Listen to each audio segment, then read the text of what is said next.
এ চাচা, হ্যাঁ বাবাজি আমার ডাহ। চাচা আপনারে ডাকছিলাম। হ্যাঁ কও কি কবা? আসলে চাচা আমি শুনেছিলাম এই গ্রামে নাকি 100 বছরের পরিত্যক্ত একটা পুরনো জমি আছে, যেটা বুক করার মতো কেউ নেই। সেই জমিটা কি আপনি সন্ধান দিতে পারবেন? আবু নাকি বাবা, তুমি তো এটা এদিকে না, তুমি তো এদিকে ভুল খুঁজতেছো। তুমি ওই মোরা দাও, তোমার দেখাইলে সামনে দেয়। আর কত দূর চাচা?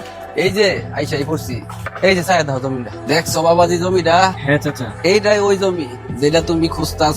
এই জমিটা 100 বছর ধরে আবাদ হয় না কেন? এই জমিটার কি কোনো মালিক নেই? এই জমির তো মালিক আছি। এই জমি লয়া মেলা কেলেঙ্কারি হয়েছে, মেলা মামলা মোকদ্দমা হয়েছে। এই জমির মামলা এখনো আছে। তাহলে চাচা এই জমিটার পিছনে আসল রহস্যটা কি? অবশ্য বাবাজি মেলা লম্বা কাহিনী, শুনতে চাও তুমি বাবাজি? হ্যাঁ বলেন শুনি। তাহলে শুনো। ভাই 5 বছর ধরে জমিটা আমাদের মামলা চলতেছে। চাচা তো জমি আবাদ করবার লিগে সুদ পারতাছে, চোখ কান খোলা রেখে চলন লাগবো। চাচা বেতাবের বাবা জমি আবাদ করলে হইতে হয়। কিরে তুই যা কইছস তাই তো চাচা হইছে দেখ স্যার।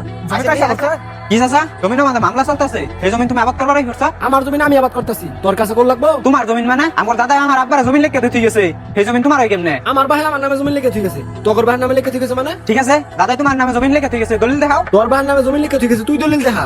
না চাচা ইতা কথা হইতো না, জমির আমাদের মামলা চলতেছে, জমি ঠিক না হওয়ার পর্যন্ত তুমি আবাদ করার পাইতা না। আমার ভাই আমার নামে জমি লিখে ঠিক আছে, এই জমি আমি আবাদ করবো। দেখো চাচা তুমি মুরব্বী মানুষ, মাথা টাথা গরম হয়ে যেতেছে, তোমার উপরে আতুট্য করতে পারে। তুমি যাও যাও। এই জমি আমি আবাদ করবো, দেখি আমার কারা ফিরায়। তোরা তো এক নাম্বার আবাদ দাও, তোর বাবা ছিল একবার দাও, ঠিক আছে আর দুইবার দাও, আইতাছি আমি। ওইসা যাও যাও। ভাই দেখো চাচার মতো করতে কিন্তু পালা না, তুমি বহো, আমি দুপুর খাইছি না, আমি সেটা খাই তুমি কিন্তু বাবা।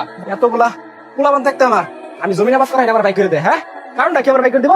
আমার বাবার জমি আমি আবাদ করতাম না, করবো কেডা? কি স্যার বা কি হয়েছে তোর চাচা তো বাইরে কি করছে জানাস?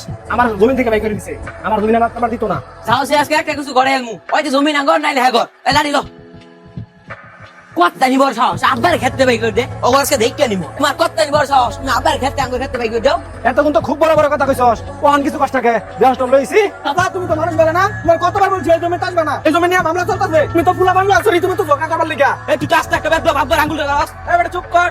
আব্বা তুমি গো খাইলে আর আমি শেষ করে গেলাম আমরা 3 ভাই থাকতাম শক্তি লাগা দাও হ্যাঁ চাচা আর চাচা তো ভাইয়েরা মিললা আমার বড় ভাইরে মারতাছে।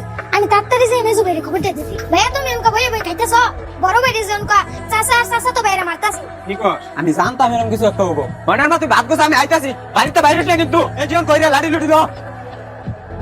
আমি এই জমিতে চাষ করবো, দেখি কেন আমার ফিরায়। আমি যদি একবার পুতরে দেই আমি এই জমিতে চাষ করবার দিতাম না। একটা তোর কাছে কম বড় তাও দূর কমে না। তোর তুই কি দেখছস এই জমিতে আমি চাষ করবো? তোর কোন বাবা চলে যায় আমার শরীরে সেন্টার কর। হ্যাঁ আব্বার ভাই মারছে। এই জান কি করাস?